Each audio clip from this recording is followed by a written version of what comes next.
Excellent. Panasonic Systems Solutions Company of North America is the leader manufacturer of business-grade document scanners for probably over 25 years now. Panasonic as a whole has been in business for over 100 years. So over 25 years of that has been producing scanners. We have a full lineup of scanners, anything from a small desktop unit to a high production level scanners. And most important thing that we had continued year and year over growth of the scanners team in the last 5 years, which is pretty great in this industry. One of the prestigious things that we were awarded was Panasonic team was awarded the 2019 Scanner Line of the Year Buyers Lab Award. Now, if you're not familiar with Buyers Lab from Keypoint Intelligence, what they do is they're an unbiased organization. We send them all their scanners, and they just pound them and report the good, the bad, the ugly. And our scanner line receives strong ratings in the media handling, ease of setup, lowest cost of ownership, software productivity, OCR performance categories, which led us to get the Scanner Line of the Year award. As you can see from the chart, we have small desktop units, anything from 30 pages a minute, all the way to 140 pages a minute. They're all duplex, so you times that by 2 is how many images you're getting a minute. Another important thing to mention is that our scanners are all Twain and ISIS drivers for Windows 10 compatible and certified in most scanning applications out there. Also, our work group and departmental scanners all come with a 3-year advanced unit exchange warranty right out of the box, so it saves you money right in the get-go. For those organizations that need shared devices, we have a few network scanners that fit most workflow sizes. These scanners can be attached via Wi-Fi, Ethernet, still USB, has a 5-inch touchscreen, embedded web page, and they can display and customize. These network scanners are super easy to configure, and customers can start scanning quickly. We have actually had an end user up and running in less than 10 minutes, just right after plugging it in.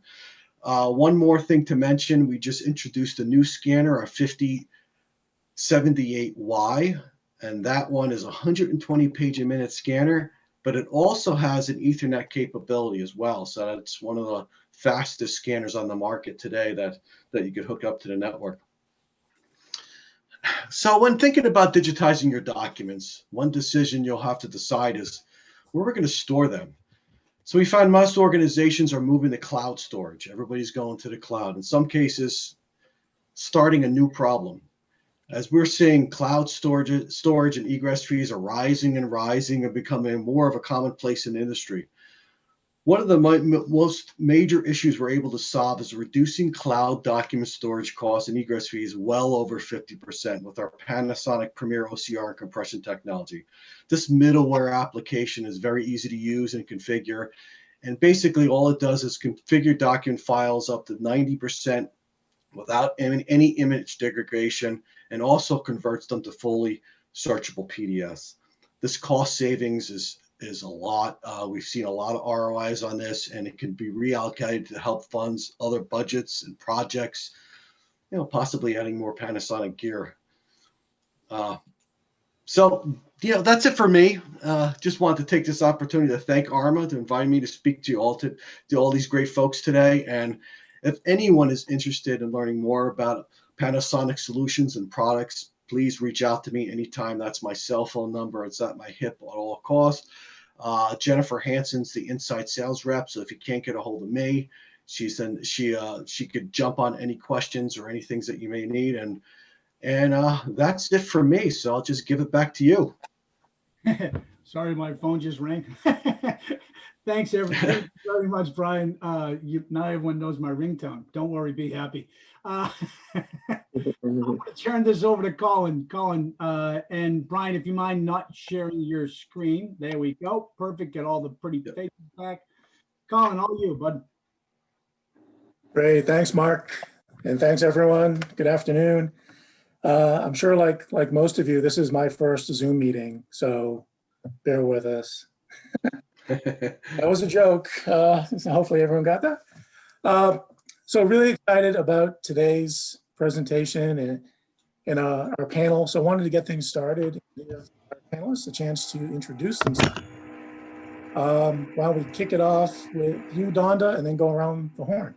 Okay. Hi, everyone. Donda Young.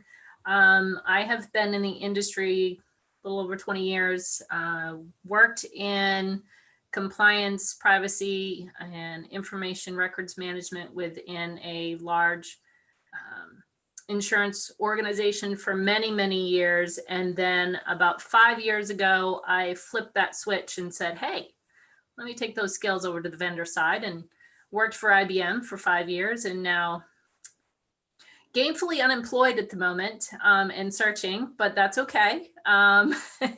So I wanted to make sure that today that we're reaching out to all of you as members and even some non-members from what I understand, which is fantastic. And thank you all very, very much. I am the director of membership for the chapter, the immediate past president, and I have many other roles that I've done as well for what was the ARMA Boston chapter.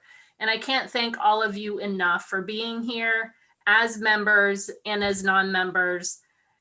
We really strive to provide you with quality programming, and Colin is our director of programming, and he's done a fantastic job this year being the newbie, if you will, on the board. And thank you, Colin, for that. So any membership issues, questions, comments, concerns, suggestions, shout at me, membership@armane.org. So I'll shut up and I'll just bring it over to Kathy. Thanks, Donda. And I'm so excited to be here with a 50-person plus meeting. Yeah. I was a past treasurer for ARMA Boston last year, and we would have thought we'd died and gone to heaven if we got 50 people to come in person. So that's one positive thing Zoom has done. I've been in this industry like Donda for over 20 years, starting with my own microfilming company, which gives you my age. And then fast forwarding to about 6 years ago, joining the team at Databank. And I laugh about it because I can, in many ways, give the same paperless presentation that I gave 20 years ago today. So we have been slowly evolving, and that's why it's super exciting to be on this panel. And a special hello to people I noticed who signed up, Gina, John, and Julie. So thank you for having us here today, and I'll hand it over to Clint. Great, thank you. Clint O'Donnell, here with Ripcord today. I have over 2 decades of experience, and I worked at some of the larger companies in content management, such as Xerox, IBM, and I've really covered everything from the gamut of the end-to-end solution, from scanning to workflow, records management, content management, and I've really found myself at a new opportunity at Ripcord in the form of a startup, which is interesting for me, my first startup out of California. And primarily these days, I'm focused on AI, machine learning, robotic process automation with some unique technologies that allow us to harness and enrich customer data. So it's very exciting for me, and I've been invited to join ARMA today for this discussion, and I'm very happy to be here. Great. Thank you all. Thanks, Clint. Thanks, Kathy. Thanks, Donda. I think, as you can tell from those introductions, we have a very experienced panel. So I think we're going to get a lot of really fantastic insights and best practices that we can all start to use and execute. So we've got a few questions.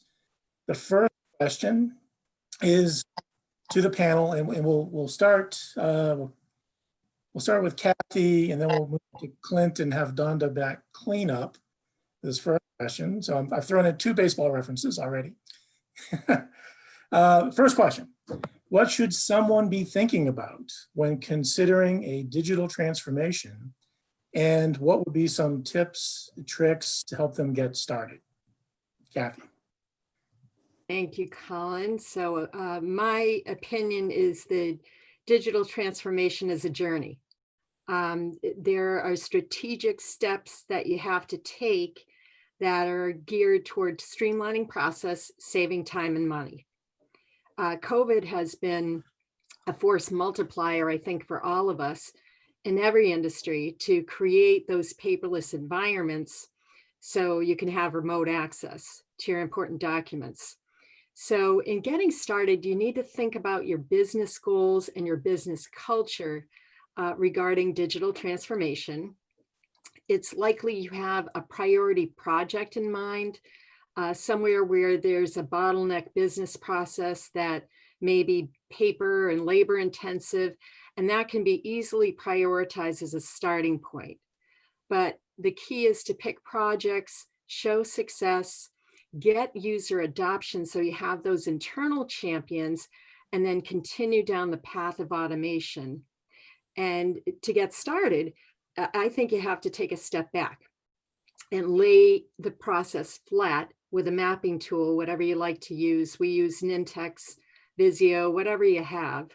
And that'll illustrate the areas for automation and start that business case, return on investment, exploration of what solution will work.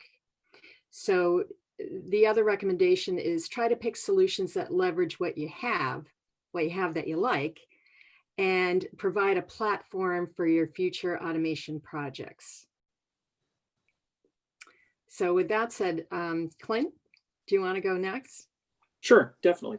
So building upon some of those topics, I really feel that it's important when you're looking at a digital transformation that you don't necessarily focus on a large, massive attempt to try to transform everything at once. You really need to look at focusing on specific touch points, specific metrics. Really look at measuring your clear strategic outcomes.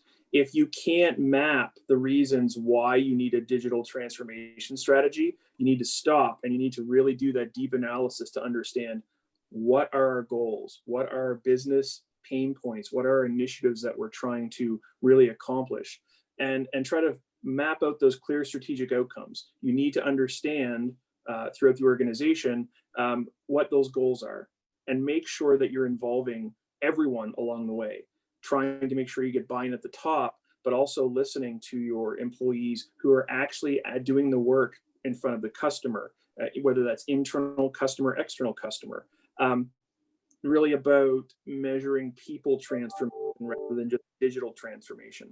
Technology is involved, it's a part of it, but it's really a matter of bringing the people along for the journey in such a way that they're involved, their voices are heard, and that you understand where they think some of the most valuable change can come from, and you build that into your digital transformation.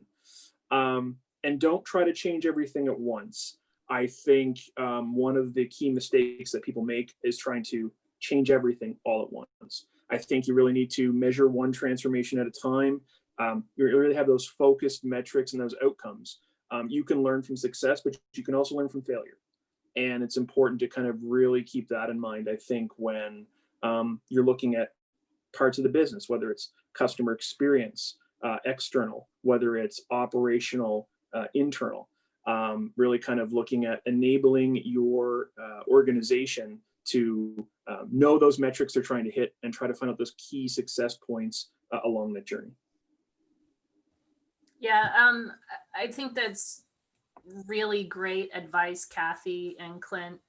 And I'd have to say and echo, start small, grow big. Like Clint said, don't eat your whole elephant all at once. Not that I would eat an elephant because they're beautiful, majestic animals, mind you. But seriously, think about what it is that you want to accomplish, the goals. And I cannot stress the people aspect of not only digital transformation, but any project you're going down that introduces a new technology, new process. Change management is overlooked a lot within an organization. They think, oh, well, just because senior manager says we're going to do it, then it's going to be adopted and everything's going to be all roses afterwards. That's not the case. All the time anyway. Sometimes it works wonderfully because the culture of your organization embraces change. They're used to having constant change. They know that things are in an agile environment to move you forward more quickly. But there are a lot of organizations that I've worked with and have been a part of that change adoption is slow. So think about those quick wins that you can embrace. I know one organization during COVID, this is an example that some of you may have encountered yourselves or may encounter soon, mail operations.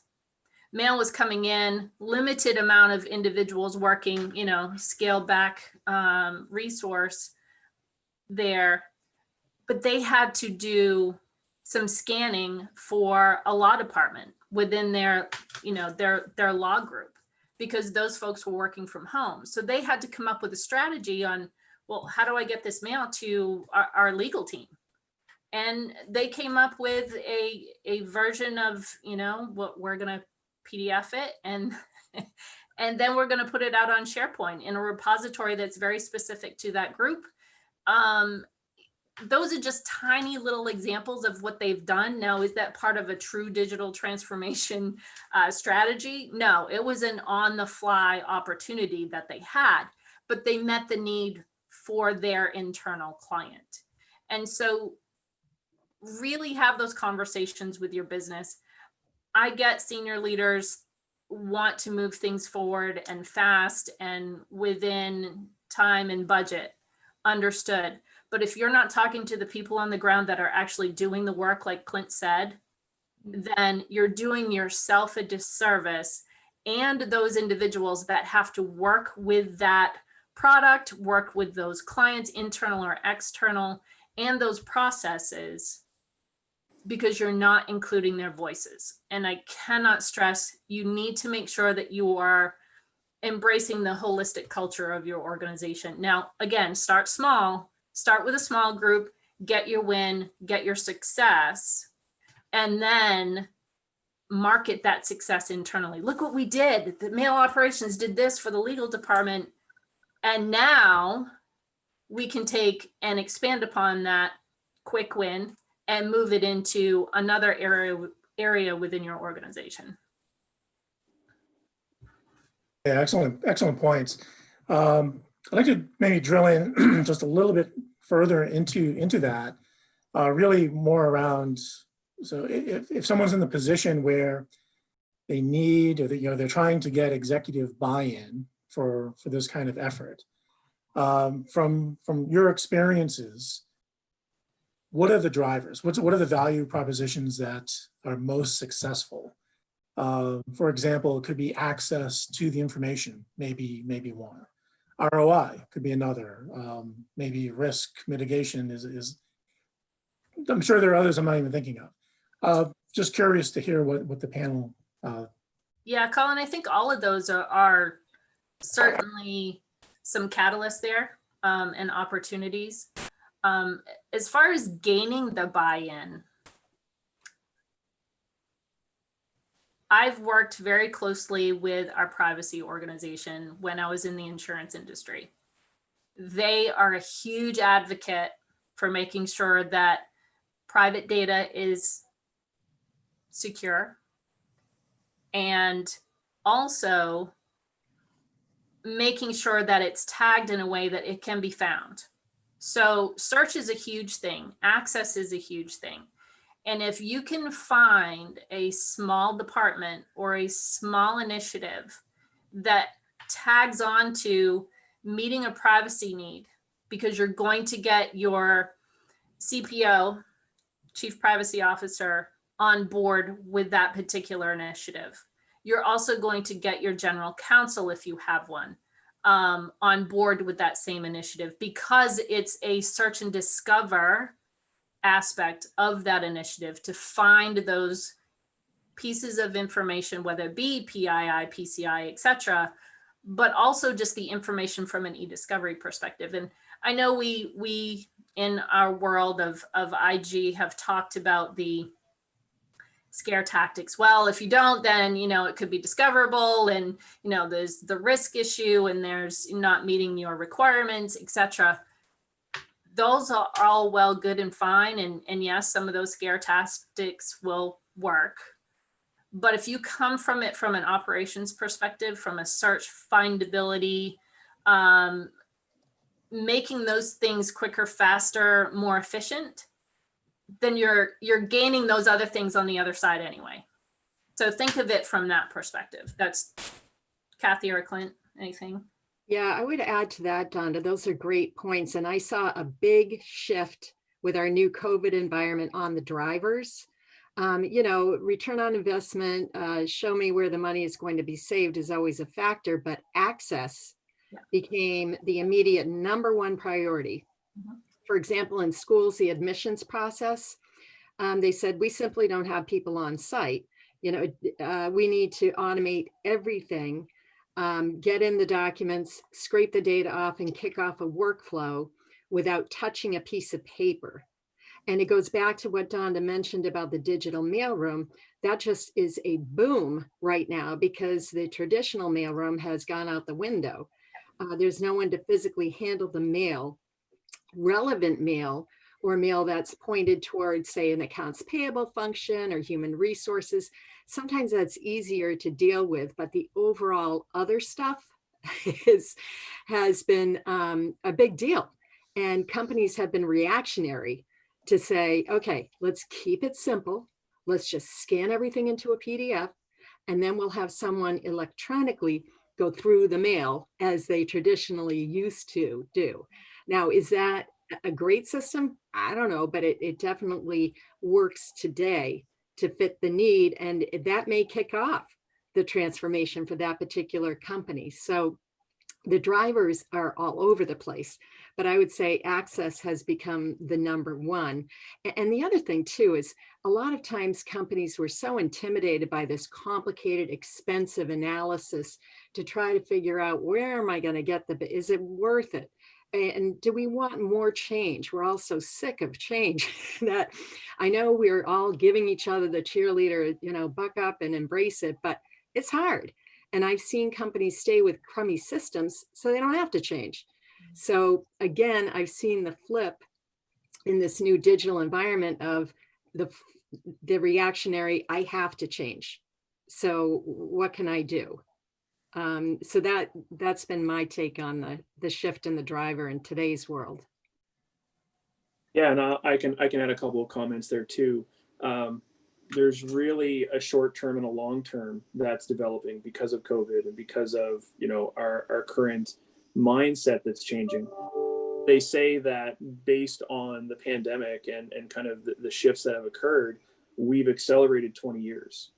A lot of our traditional methods aren't necessarily going to hold water any longer, whether that's, you know, the IT industry, whether that's how our daily lives are for work, education, even right down to retail. We're seeing a huge shift in retail now. There's so many companies in retail that are trying to find that next way to exist and survive. And a lot of that's going to be a digital transformation. And they're trying to figure out that tactile shopper environment that everybody's used to that new way to be. The data and analytics that are coming out of those companies based on customer experience change and how it's being handled and the feedback they're hearing from customers. I think that's probably one of the most important things you can do during a transformation like this is do that analysis prior to doing your change management. Talk to your customers, talk to your business partners, talk to your ecosystem and say, what's working with us and what isn't. And if you had your, chart of what you would like to see to make things better, what would that look like? Take that all into a holistic account and really try to change the culture in the organization from a mindset perspective to say, we don't want to stay status quo. If we stay status quo and just wait for things to go back to normal, we're going to be in a lot worse position or a lot weaker position than our competition, who is thinking about being nimble, being aggressive, taking some risk, and looking at this transformation period as a way to come out stronger with a better business model. I think those all have to be in there as you're contemplating that journey. Great. Thank you. Thank you guys for answering that surprise question. That was not one that we had planned on. So well, we may throw another curveball in along the way. We'll see. 3 baseball references, unintended, by the You're way. doing well today, Colin. Wow. Completely unintended.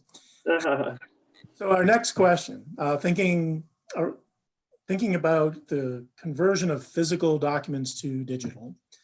Could you each talk a little bit about the differences between a front end and a back end legacy conversion, and what the best practices, strategies around each of those looks like?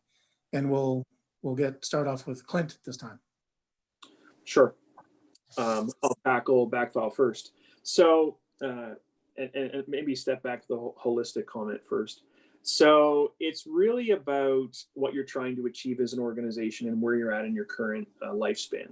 Younger organizations are going to have a bit of a different take than older organizations on this theme.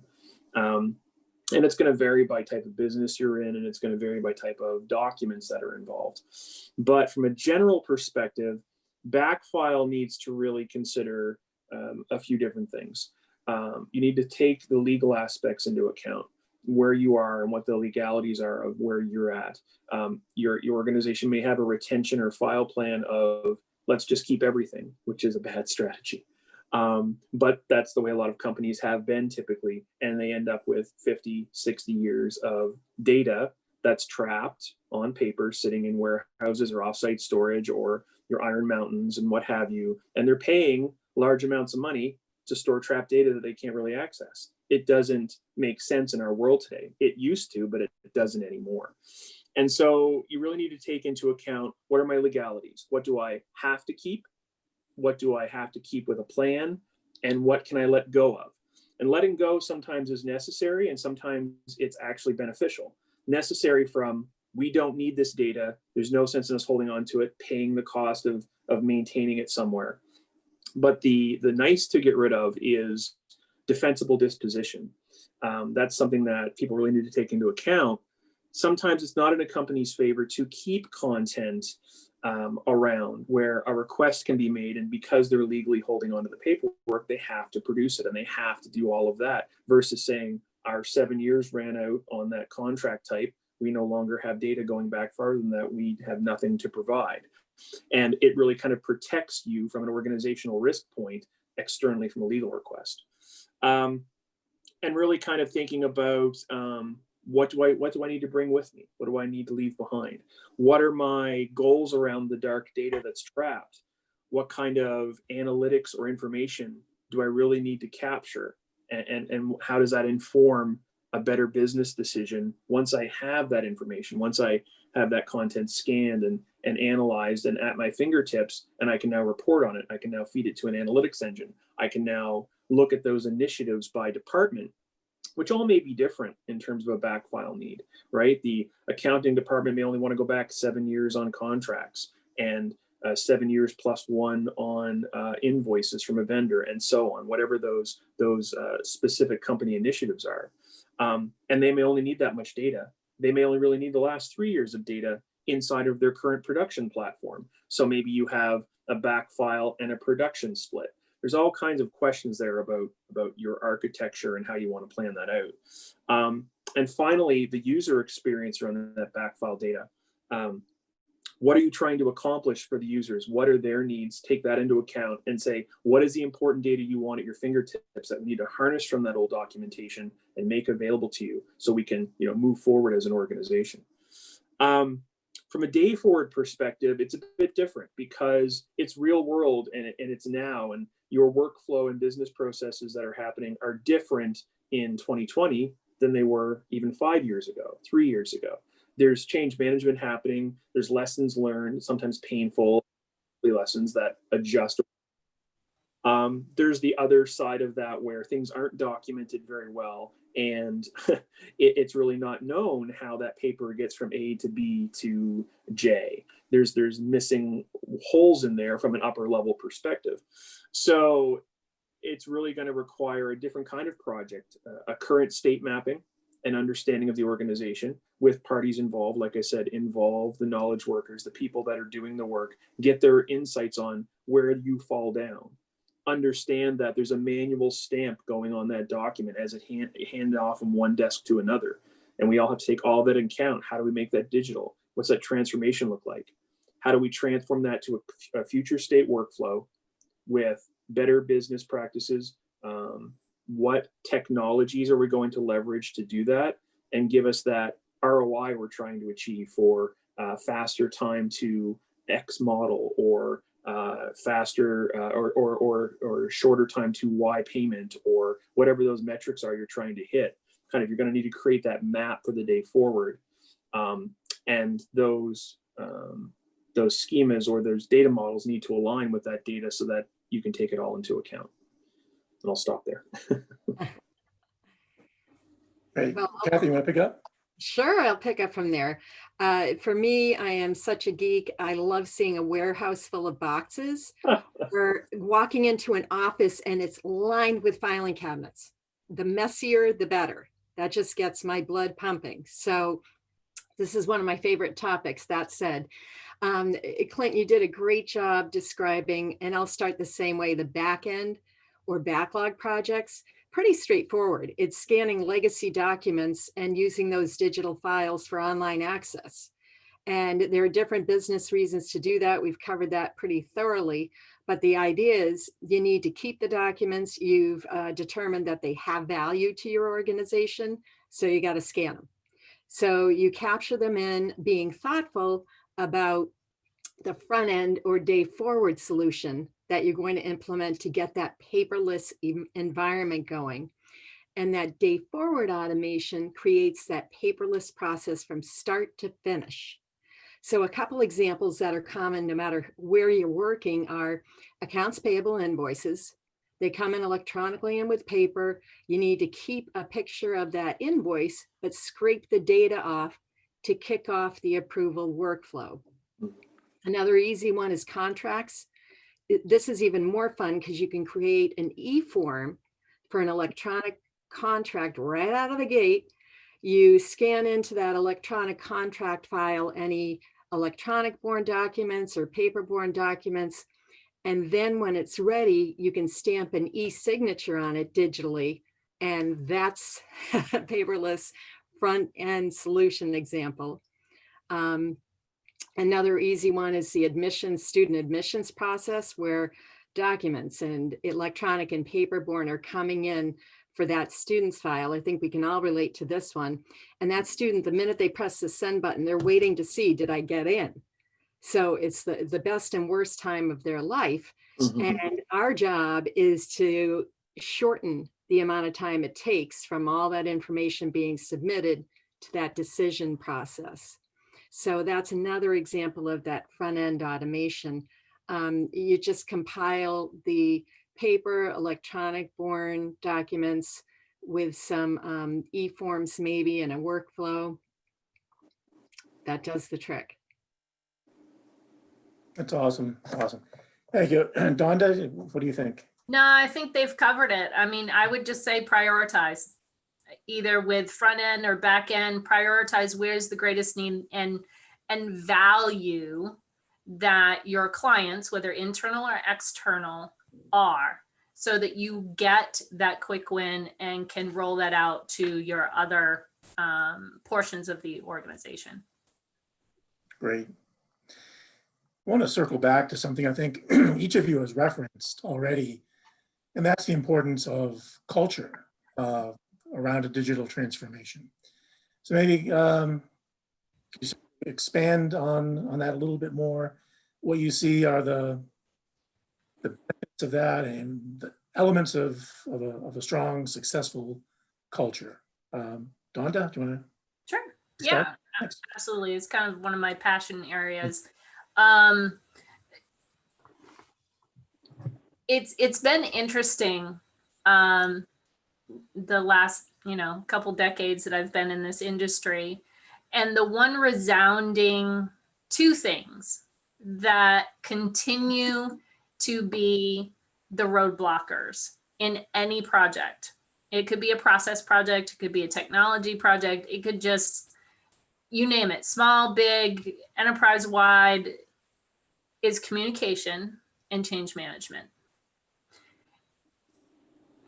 the culture you need to harness, and you as records managers, IG professionals, you guys know where the bodies are buried, as they say, when it comes to information. That's part of your job, is to know what your organization has for information, what the types of information is.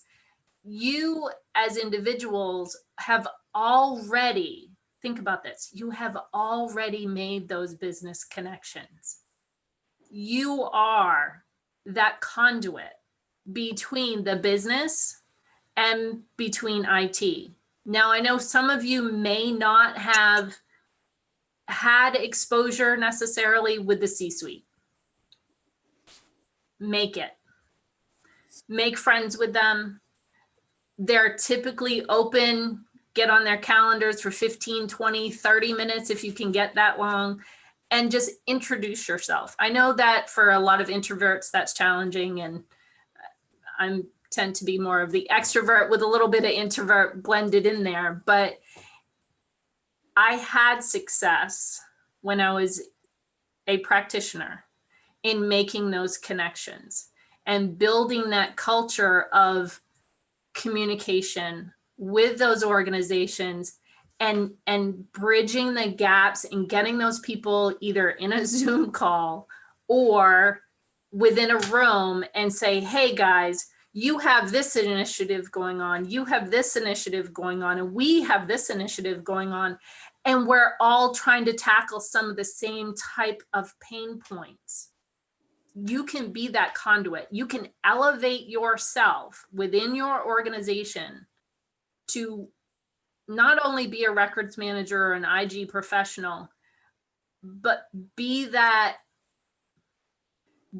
person that everybody wants to go to, because you have built the skill and the culture to help communicate and change within your organization. Kathy or Clint? Wow, that was good, Donda. That was- Just I a love little passionate about that. Yeah, be the subject matter expert. I like that. Be the go-to person. I think cultures are so different. Oh my gosh. And you work with what you have. So that being said, again, with COVID, there's been a huge shift in companies saying, yeah, we have to reimagine updating all of our processes and our ways of doing things. Some cultures may be young or just more progressive, and they may even have a technical, I've seen technology transformation teams suddenly pop out. That's a new title, to help guide you with your process. But I wouldn't say that's the norm. Typically, I work with a lot of companies that have just been conservative with what the decisions that they've made and what they've deployed. And they're still struggling with the change of paperless processes, and that's going to be another change in their lives. So I recommend, like we've talked about, just a phased approach, working, as Donda said, with any of your peer group or in a collaborative type effort, to make decisions around your automated solutions. And again, I go back to, without user adoption, it's really tough to have a successful project. A lot of companies and your peer groups and groups like this give free advice or trainings to help you explore solutions and how to get started. So I would leverage that to really, again, collaborate on experiences and get that industry expertise for value and best practices. Yeah, and I'll build upon that. I think some of the key things that you just said there are very important around work with your staff, work with your employees, your knowledge workers inside the organization.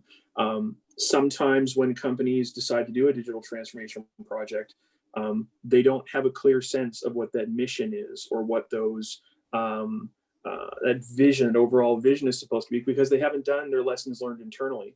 And there's different types of people in your organization. There's people that are going to embrace that change and be excited for it, especially if it's an older company with newer staff that are used to technology and maybe are, chomping at the bit to get a better system or a better way to be. But if you've got older staff or staff that's been around and they're used to paper-based processes, or they're not used to change because they've done the same thing the same way for the last 2 decades, you really need to kind of identify those individuals during that transformation and make sure they're brought along for the ride. Don't just do a one-size-fits-all.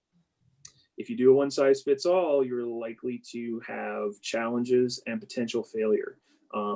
There's 2 or 3 different types of people inside of an organization: the older worker, the person who really likes to do things based on what's documented only. And then there's the people that kind of go off on their own and really kind of try their own thing. They're like, oh, I appreciate your input, but I'm going to try doing my job this way. Thank you. And try to make sure they feel included. Find out what those roadblocks are and maybe provide a bit of a customization to that transformation so that they get on board and they become champions in the organization instead of those outliers who can sometimes sabotage. That can also happen. So I kind of feel like it does need to be a top-down led initiative. It does need to be leading during the uncertain times we're in now. You have to have a clear message, a message that will lead everyone to say, I can make the dotted jump from how I'm doing this today to the new way, and how that's going to have these 5 benefits for me as an employee. Faster time to search and retrieve things. We've heard that. Being able to make better business decisions on the fly, being able to interoperate inside the company in different business units with an aligned strategy. All those things really need to be understood. There's the know-how of what we think we know, and there's that gap between what we know today and how we get to the next place. And I really think that comes from experimentation. That comes from, like I said, taking a bit of risk right now and having an open mind towards initiatives that are transformative, that take into account we may be in the new normal. Yeah, and I just want to add one last tidbit.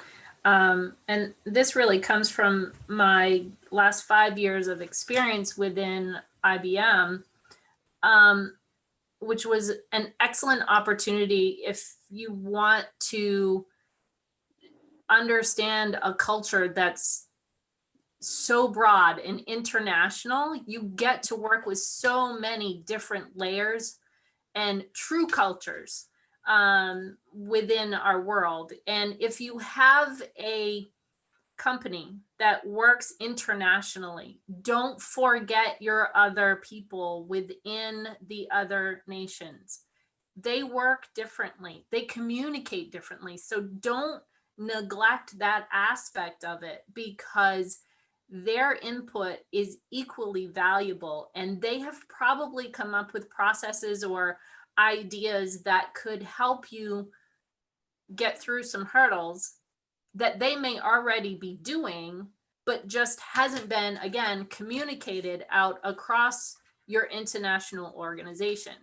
So if you are in a situation where you have an international company, make sure you're tapping into those other countries, those other silos.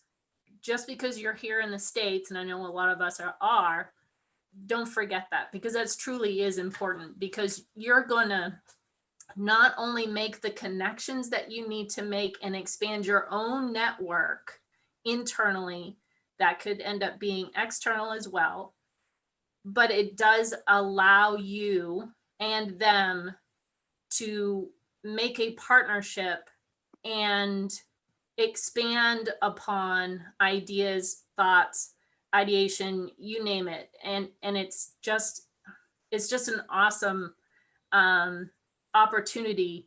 If you haven't taken it, I would encourage you to do it. Yeah, excellent point. Thank you. Thank you, Donda. And just, I want to echo what Donda, Clint, and Kathy had to say on this.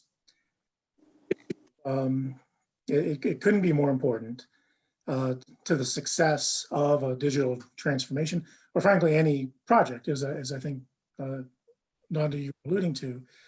I mean, just some experience that I've had. One of the things that I like to recommend to the organizations I'm working with is we have, identified the strategy and the roadmap.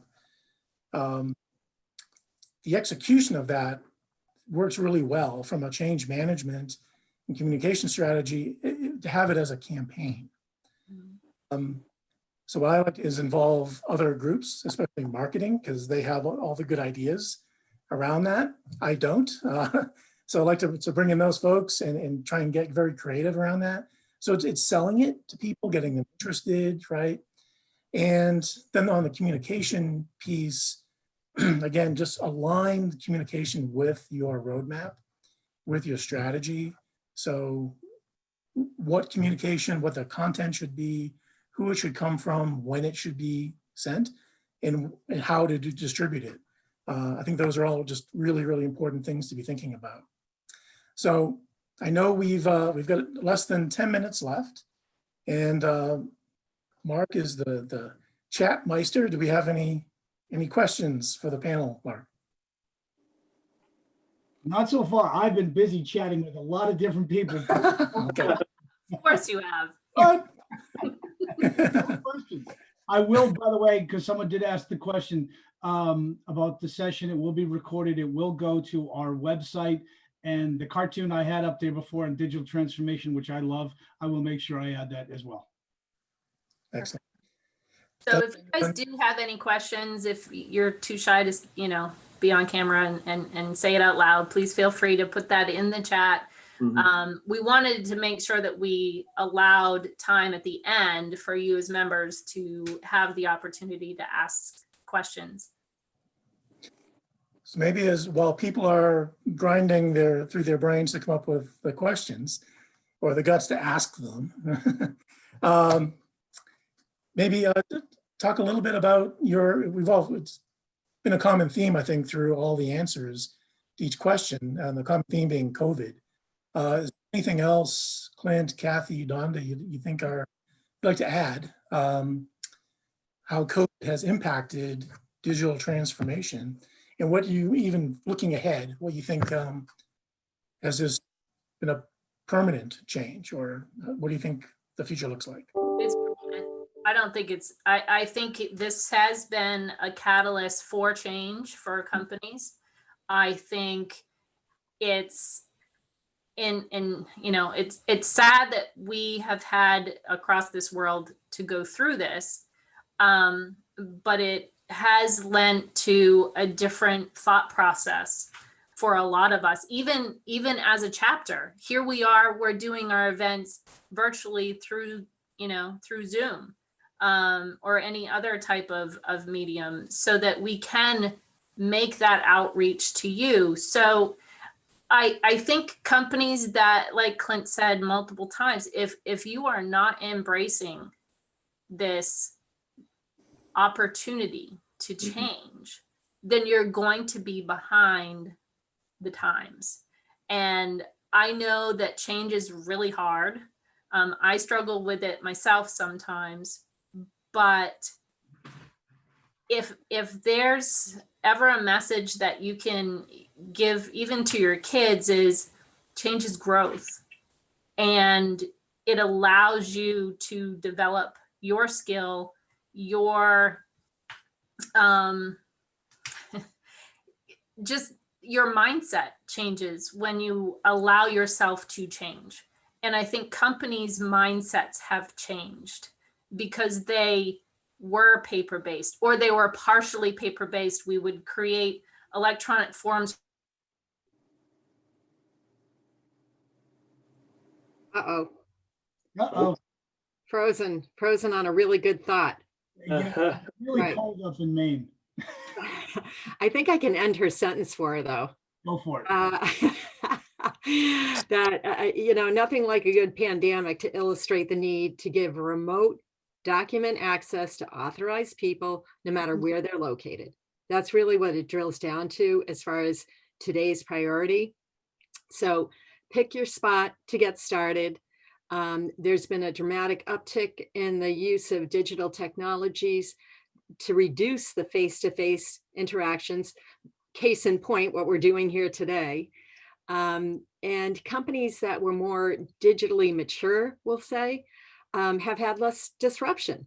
So everyone is trying to get into that spot where they can have the least amount of business disruption using technologies.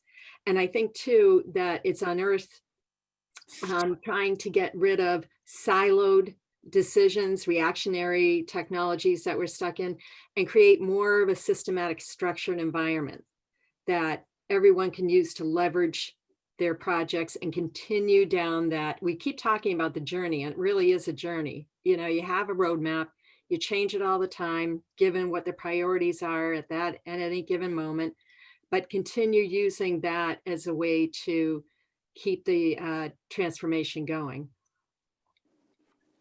Yeah, definitely. And I think that it requires kind of a focused lens from different areas of the organization. IT typically has had the task of stand up these applications and administer them. That's what we need. Versus now, IT has to shift towards more of find the right tools that we need in this current new way to be functional, profitable, and business continuity be maintained. And so everyone's coming to the table in a kind of a cross-functional way to say, what do we need?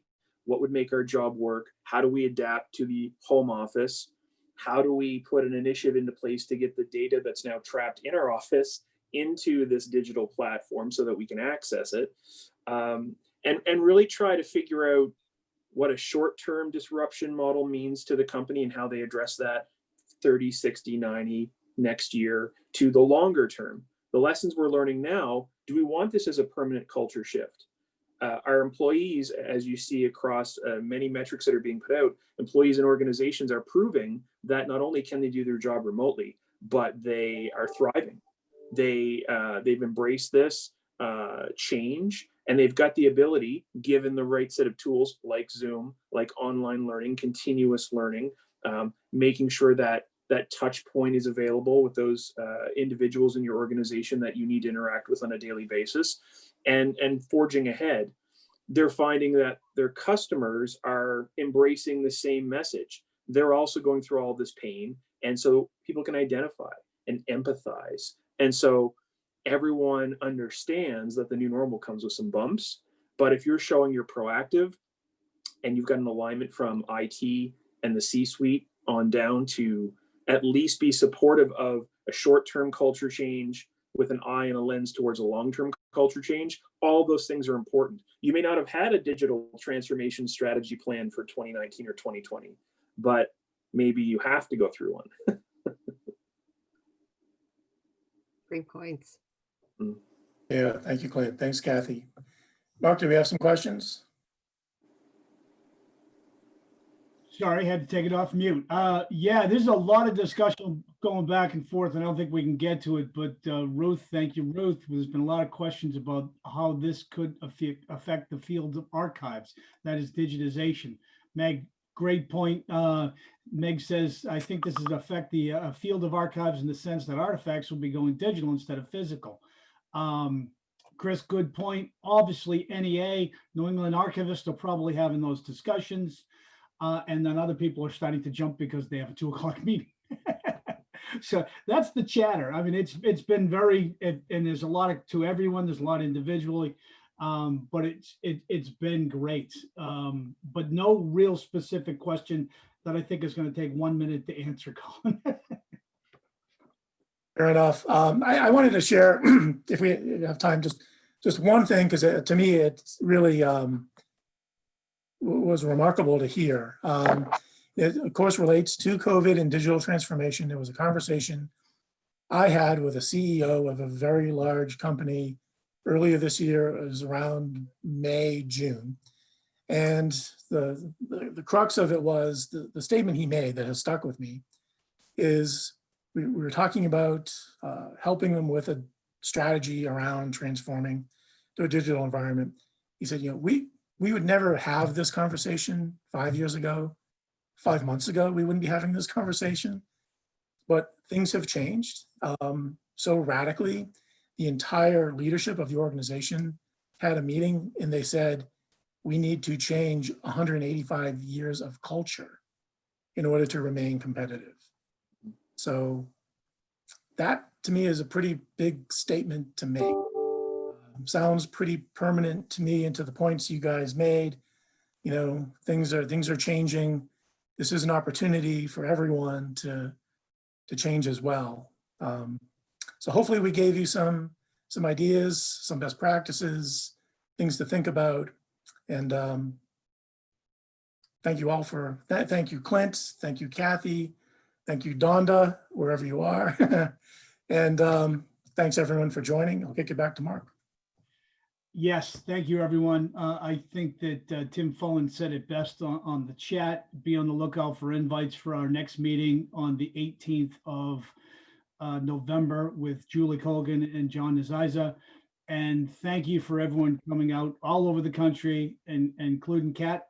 Special thanks coming out from Arizona.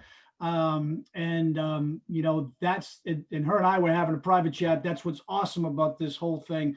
We all can jump into different chapters all over the country and really benefit from it. So thank you for joining us, and we will see you all soon, probably virtually, but thank you. Thanks, everyone. Thank you. Great afternoon. Bye.